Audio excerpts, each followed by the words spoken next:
Hello everyone, myself Khyati Vyas from JMP English Medium Saraswati Group of Education. Today I am conducting this session for grade 5. Subject is SS. We are discussing chapter number 5, that is religious and social reformers, and this is my session number 1 for this chapter. So kids, in the previous chapter we discussed regarding few people who fought for the freedom of India and we are proud of them. Correct? So now in this chapter we will learn regarding few social and religious reformers. Social and religious reformers का मतलब क्या है? जिन्होंने हमारे समाज में जो कुछ बुरी चीजें थी, बुरी मान्यताएं थी, इनको दूर करके समाज को सुधारने का काम किया है. सुधारने का मतलब उसको उसके बेटरमेंट के लिए कुछ काम किया है, उसको अच्छा बनाने के लिए काम किया है. ऐसे लोगों को रिलीजियस एंड सोशल रिफॉर्मर्स कहा जाता है. So let us start this session. It is the chapter begins in page number 314 in your textbook. About 2 centuries ago. 2 centuries ago means before 200 years. Several social problems existed in our country. हमारी country में बहुत सारी social problems थी. Social problems मतलब लोगों की society, लोगों की सोचने की जो विचार थे उनके, उनमें बहुत सारे प्रॉब्लम्स थे. क्यों? क्योंकि कुछ मान्यताएं थी जिसकी वजह से दूसरों को तकलीफ पहुंचती थी. दे वर रिलेटेड टू कास्ट. किसी जाति के लिए कुछ अलग अलग मान्यताएं थी. चाइल्ड मैरिज, छोटी उम्र में शादी कर देते थे जिससे बहुत सारी प्रॉब्लम्स क्रिएट होती थी. एंड सती एक ऐसी सिस्टम थी जो बहुत ही बुरी थी. आगे चैप्टर में हम पढ़ेंगे कि ये सती सिस्टम क्या थी. Women were kept uneducated and Hindu widows were forced to burn themselves alive when their husband died. बहुत साल 200 साल पहले अप्रोक्सीमेटली सोसाइटी में ये हुआ करता था कि विमेन को, लड़कियों को अनएजुकेटेड रखा जाता था. उनको शिक्षा नहीं दी जाती थी, उनको पढ़ाई नहीं करवाई जाती थी. एंड हिंदू विडो कैसे कहते हैं? जो विधवा होती है. विधवा मीन्स जिनके हस्बैंड मर जाते हैं, उन लेडीज को विधवा या विडो, इंग्लिश में विडो कहते हैं. उन विडोज को जब उनके हस्बैंड मर जाते हैं तब उनके साथ हिंदू धर्म में मरने के बाद डेड बॉडी को जलाया जाता है. तो तब क्या किया जाता था?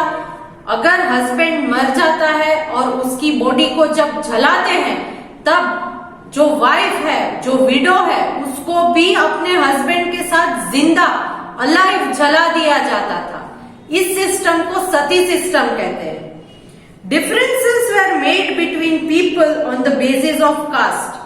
लोगों के बीच बहुत भेदभाव कास्ट को लेके, कि मैं इस धर्म का हूं, मैं उस धर्म का हूं, ऐसे कास्ट को लेके बहुत भेदभाव किया जाता था. बहुत इनजस्ट होती थी, मतलब अन्याय बहुत होता था. But there were people who devoted their lives to improve society. मगर हमारे समाज में ऐसे भी लोग थे जो इन सिस्टम्स को हटा के सोसाइटी को इम्प्रूव करना चाहते थे. They were called reformers. इन लोगों को रिफॉर्मर्स कहा जाता है, जो समाज को सुधारने का काम करते हैं. इन लोगों को रिफॉर्मर्स कहा जाता है. They gave society new way of thinking.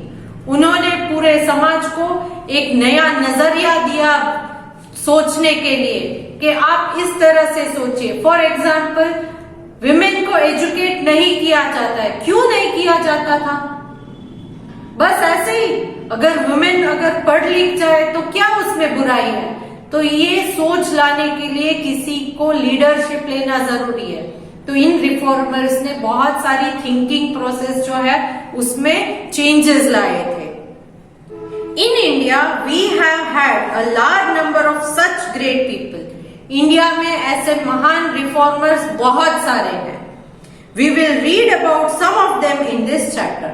इस चैप्टर में बहुत सारे रिफॉर्मर्स में से कुछ रिफॉर्मर्स के बारे में हम डिस्कस करेंगे. फर्स्ट, राजा राम मोहन रॉय। ये एक ऐसे रिफॉर्मर थे जिन्होंने बहुत सारे अच्छे अच्छे काम किए थे। लेट्स सी कि उन्होंने क्या किया था। Raja Ram Mohan Roy was born in Bengal in 1772।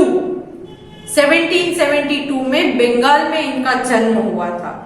He was responsible for the removal of several harmful social and religious practices। और इनकी वजह से ही हमारे समाज में जो सोशल और रिलीजियस, सोशल माने के सोसाइटी के, और रिलीजियस यानी जो भगवान से रिलेटेड जो गलत प्रैक्टिस होती थी उनको निकालने में इन्होंने बहुत सारे काम किए थे। First, he is best known for his fight against the cruel practice of sati। इनका बेस्ट काम था सती सिस्टम को दूर करना। सती सिस्टम मतलब क्या? Sati was a practice of burning Hindu widow along with the body of their dead husband on the funeral pyre। मतलब के सती एक ऐसे सिस्टम थी जिसमें अगर किसी का हस्बैंड मर जाता है तो उसकी बॉडी को जब हिंदूज में जलाया जाता है तो उसके साथ जो जिंदा वाइफ है, जो विडो है, उनकी विधवा, उनको भी जिंदा जला दिया जाता था। तो ये था सती सिस्टम। डू यू थिंक कि ये करेक्ट है? अगर किसी का हस्बैंड मर जाता है तो उसमें वाइफ की क्या गलती है? क्यों उसे जलाया जाता था? मगर ये एक क्रूएल प्रैक्टिस थी तब के जमाने में। तो उसको दूर करने के लिए राजा राम मोहन रॉय ने बहुत मेहनत की थी। This was an inhuman custom practised in India. ये एक इनह्यूमन मतलब अमानवीय कस्टम था जो इंडिया में किया जाता था। Raja Ram Mohan रॉय's effort were successful as the British government passed a law in 1829 abolishing the practice of sati and making it an illegal act। राजा राम मोहन रॉय ने बहुत सारे एफर्ट लगाए और फाइनली ब्रिटिशर्स, क्योंकि तब के जमाने में ब्रिटिश राज चलता था इंडिया पर, तो इसलिए ब्रिटिशर्स ने 1829 में एक लॉ बनाया जिसके अकॉर्डिंग सती सिस्टम को अबॉलिश किया गया था। अबॉलिश करना मतलब उसको बंद कर देना, उसका विरोध किया था और उसे बंद कर दिया था। एंड अगर उसका प्रैक्टिस किया जाए, अगर कोई सती को फिर भी करता है तो उसे इलीगल, कानून के विरोध माना जाएगा। Next, Raja Ram Mohan Roy was against early marriage. Early marriage मतलब उस जमाने में बहुत छोटी उम्र में बच्चों की शादी की जाती थी। So he was against early marriage and wanted to girls to be educated. और उनकी ये इच्छा थी कि लड़कियों को भी शिक्षा मिले, उनको भी एजुकेशन का राइट है। So he wanted girls to be educated. He opened school for girls so that they got equal opportunities as men। उन्होंने स्पेशली गर्ल्स के लिए स्कूल्स बनवाई ताकि लड़कों के इक्वल इनको भी पढ़ाई करने के लिए एक अपॉर्चुनिटी मिले। शायद कोई ऐसे उस जमाने में लोग होते थे कि लड़कों के साथ लड़कियों को बैठने नहीं दिया करते थे, तो इसलिए सेपरेट गर्ल्स के लिए स्पेशल स्कूल्स बनवा दिए थे इन्होंने ताकि गर्ल्स को एजुकेशन मिले। He was a learned man and used religious scriptures to argue against the orthodox or old-fashioned sections of society। वो एक शिक्षित इंसान थे, उन्होंने पढ़ाई की थी, इसीलिए उनको पता था कि क्या गलत हो रहा है, क्या सही हो रहा है, और इसीलिए उन्होंने बहुत सारी चीजें जो ऑर्थोडॉक्स मान्यताएं हैं, ऑर्थोडॉक्स का मतलब क्या है, जो पहले से चलती आ रही है मान्यता, उनको जो लोग फॉलो करते हैं, ऑर्थोडॉक्स थिंकिंग रखते हैं कि नहीं ऐसा है तो ऐसा ही होना चाहिए, ऐसा ही होना चाहिए। पहले के जमाने में आपको पता है कि हम लेडीज जो थी वो घूंघट यहाँ तक का निकाला करती थी, क्या आपके जमाने में भी आपके घर में घूंघट निकाला जाता है? हाँ, कुछ लोगों के लिए निकाला जाता है, मगर वो क्या है, वो फोर्सफुली नहीं किया जाता है, वो एज ए रिस्पेक्ट वो करते हैं, उनके रिलीजन को रिस्पेक्ट करते हुए करते हैं। मगर तब के जमाने में फोर्सफुली करवाया जाता था, तो ये गलत बात है। करेक्ट, ये गलत बात है। तो इन ऑर्थोडॉक्स थिंकिंग को चेंज करना चाहते थे वो, इन पुराने जमाने के विचारों को बदलना चाहते थे वो, to create a more liberal and modern society. एक सोसाइटी, एक ऐसा समाज वो क्रिएट करना चाहते थे जिनमें सारे लोगों को लिबर्टी मिले। लिबरल मतलब कि क्या है, छूट छाट मिले, लिबरल। जहां पर लिबरल का मीनिंग यहां दिया गया है, willing to understand and respect other people's behaviour, जिसमें हम सामने वाले इंसान के बिहेवियर को रिस्पेक्ट करें कि भाई इसने ऐसा किया तो क्यों किया, और अगर उन्होंने किया तो ऐसा जरूरी नहीं है कि हर इंसान जो आप कहते हो वही फॉलो करे, उनके अपने भी तो कोई विचार हो सकते हैं, तो उसका भी हमें रिस्पेक्ट करना है। एंड ओपिनियन, और उनके ओपिनियन, उनके विचारों को भी रिस्पेक्ट करना है, especially when they are different from your own, specially तब जब वो आप जैसे, मतलब आप ही के कास्ट के या आप ही के जेंडर के नहीं है। फॉर एग्जाम्पल, मेल मेंबर्स जो है वो कभी कभी फीमेल की फीलिंग्स को नहीं समझते थे, मगर आज एक दूसरे की फीलिंग्स को समझ के हम सोसाइटी में आगे बढ़ते हैं। करेक्ट, तो इसी तरह से वो बहुत सारे चेंजेस लाना चाहते थे। He wanted Western learning to be included in the traditional system of education, और इसीलिए जो ट्रेडिशनल सिस्टम ऑफ एजुकेशन तब चलती थी उसमें मिक्स करके वेस्टर्न लर्निंग को भी उन्होंने इंट्रोड्यूस करना चाहा। He was of the opinion that Indians would be left behind and would not be able to compete with others if they did not adopt the modern education system. उनका ये मानना था कि अगर हम मॉडर्न एजुकेशन सिस्टम को नहीं अपनाएंगे तो पूरे जमाने से पीछे रह जाएंगे, हम डेवलप नहीं हो पाएंगे। तो अगर आगे बढ़ना है, डेवलप होना है, तो वेस्टर्न एजुकेशन में से भी थोड़ी बहुत चीजों को हमें अपनाना होगा, थोड़ी चीजों को सीखना होगा, और अपनी जो ऑर्थोडॉक्स थिंकिंग है, पुराने जमाने की थिंकिंग है, उसे छोड़ना होगा। जस्ट थिंक कि उस जमाने में अगर फॉरेन में लेडीज पढ़ाई लिखाई सब करती थी, एजुकेशन उन्हें मिलता था, तो इंडिया में अगर वो लोग आते तो इंडियन लेडीज को अनएजुकेटेड समझते थे कि इनको तो कुछ भी पढ़ना लिखना नहीं आता है। तब क्या होता है, तब इंडिया पीछे रह जाता है। अगर इंडिया को आगे बढ़ना है तो इन थिंकिंग को छोड़ के आगे बढ़ना है, उनकी सिस्टम को थोड़ा बहुत जो पॉजिटिव पॉइंट्स है, अच्छे पॉइंट्स है, उन्हें अपनाना पड़ेगा, इनका ये मानना था। He wished to reform the Indian society which was dominated by the upper caste.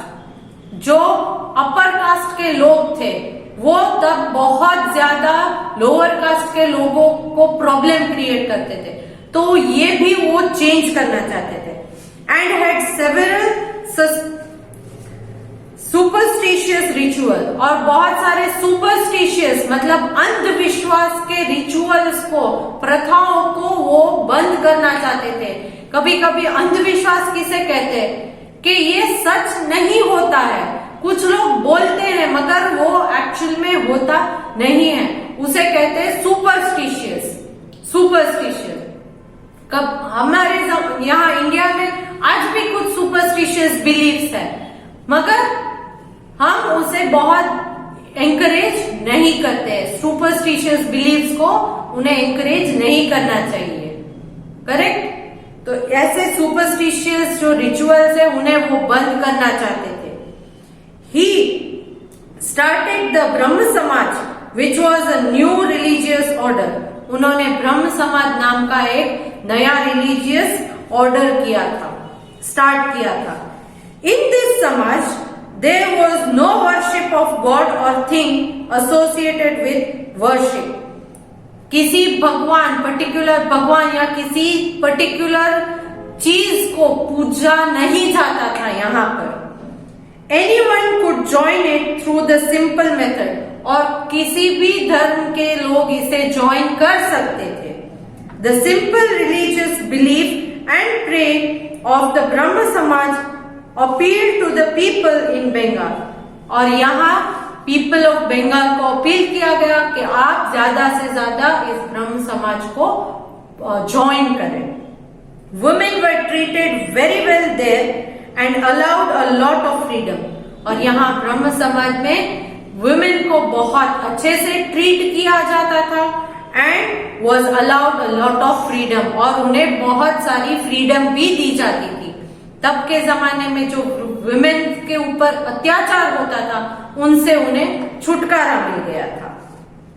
Ram Mohan Roy, that is Raja Ram Mohan Roy, is regarded as the father of Indian renaissance, Indian renaissance के फादर माना जाता है।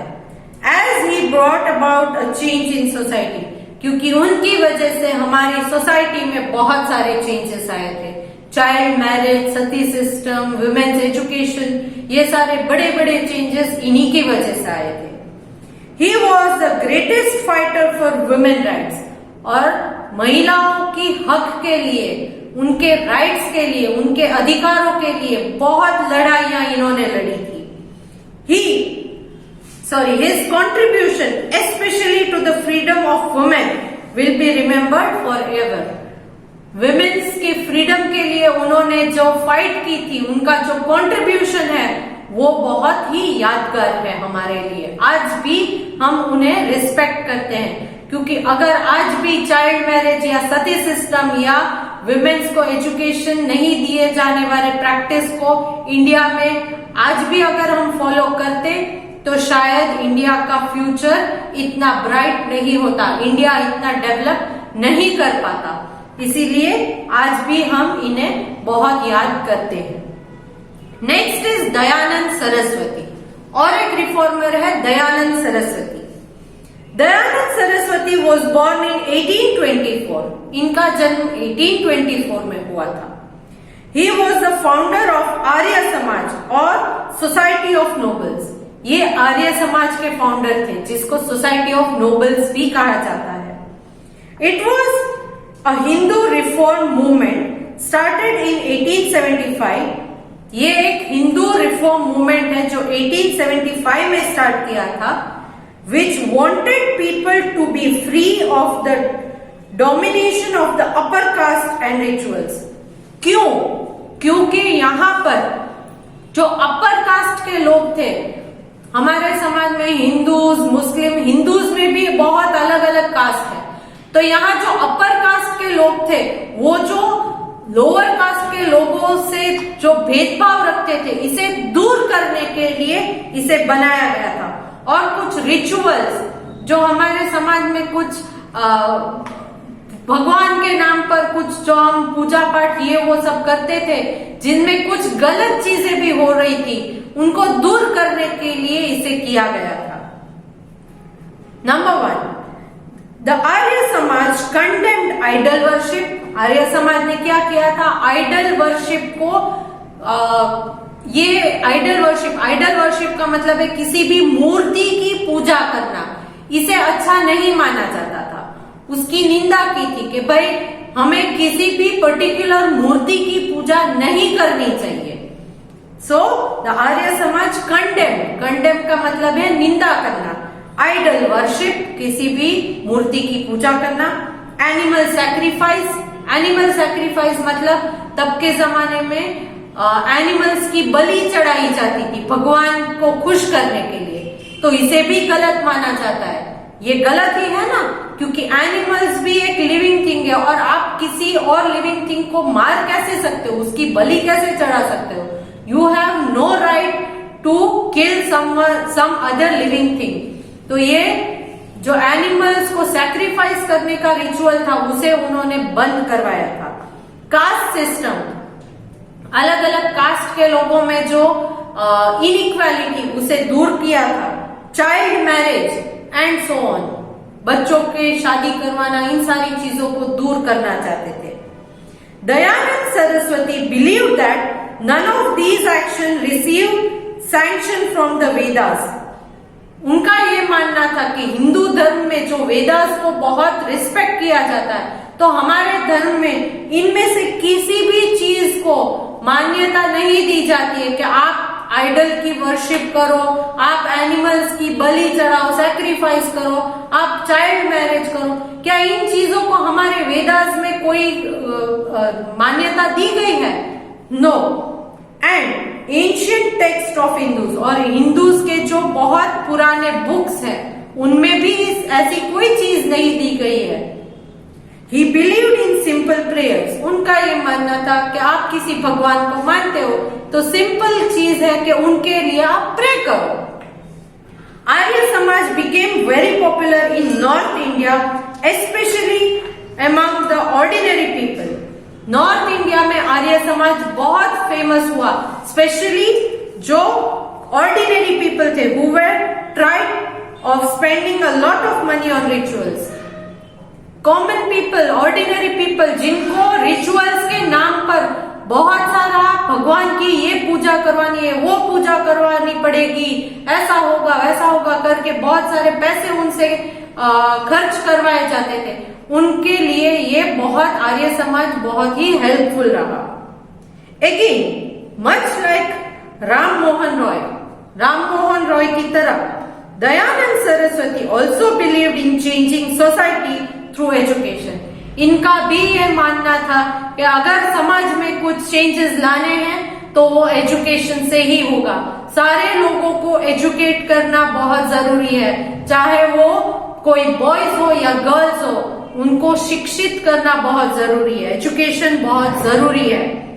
Some of his followers later founded the Dayanand Anglo-Vedic School all over North India. उनके कुछ followers ने बाद में north India में दयानंद एंग्लो वैदिक स्कूल, दैट इज DAV, को स्टार्ट किया था। These schools run even today and provide a good mix of traditional and modern education. आज भी ये स्कूल्स चल रही है और इन स्कूल में ट्रेडिशनल वे ऑफ एजुकेशन के साथ मॉडर्न एजुकेशन भी दी जाती है। He wanted women to be educated and wanted the Vedas to be translated from Sanskrit to Hindi. उनका ये मानना था कि विमेन को एजुकेशन मिलनी चाहिए और वो ये भी चाहते हैं कि हमारे हिंदूज के जो वेदास है, जो संस्कृत लैंग्वेज में लिखे गए हैं, उन्हें हिंदी में ट्रांसलेट किया जा सके, हिंदी में भी लिखा जाए, so that the common people would be able to read them. क्यों वो हिंदी में वेदास को ट्रांसलेट करने के लिए कह रहे हैं? ताकि कॉमन पीपल भी, जिनको संस्कृत नहीं आती है, वो भी हिंदी लैंग्वेज के थ्रू इन वेदास को रीड कर सके, पढ़ सके और इनकी इम्पोर्टेंस जो है वो सीख सके। तो ये थे हमारे दो सोशल रिफॉर्मर्स, राजा राम मोहन रॉय और दयानंद सरस्वती। आज का सेशन हम यहीं तक रखते हैं। नेक्स्ट सेशन में आगे के जो रिफॉर्मर्स हैं उनके बारे में हम पढ़ेंगे। I am sending a PDF that is worksheet based on the fill in the blanks. आपको आंसर्स जो है वो हिंट बॉक्स में से सिलेक्ट करके लिखने हैं। क्लियर? आई होप कि you will find all the answers, go through the text book, और जहां तक मैंने आज के सेशन में एक्सप्लेन किया है आप उसे रीड करेंगे। तो hope to see you good in the next session. Bye.